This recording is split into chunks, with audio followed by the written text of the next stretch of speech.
This is your Piriformis foam roll, or you could also maybe call it a folded glute roll if you want. To get into this position, what we're doing here is I'm starting off sitting on the roller perpendicular to my body. I am then going to focus on one side at a time. So let's say I'm focusing on my right glute. I'm going to take my right ankle, put it on top of my left knee. So I'm kind of making like a figure 4 formation, a little one-legged cross here.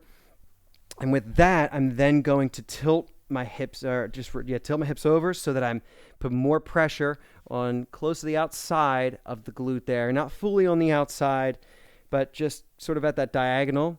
And then I'm going to roll forward and backward along my mat to roll out that muscle. You can go all the way down from your glute crease there, from the top of the hamstring, all the way up just to about your lower back.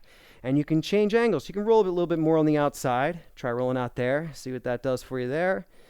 Or a little bit more in the hips facing straight up. You're going to keep this folded leg position here to try to open up and get that piriformis focused for the roll here, back and forth. And then once you do that, then you can switch sides. So you come down, put that foot on the ground, switch the other leg up. So now I'm going to do the left piriformis. So my left ankle is on top of my right knee, and then I will tilt over and shift back and forth to roll out my left piriformis. Changing angles.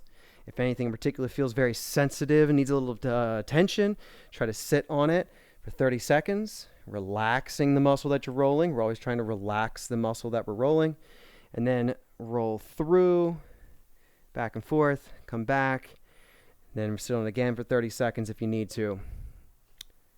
This here is your Piriformis foam roll.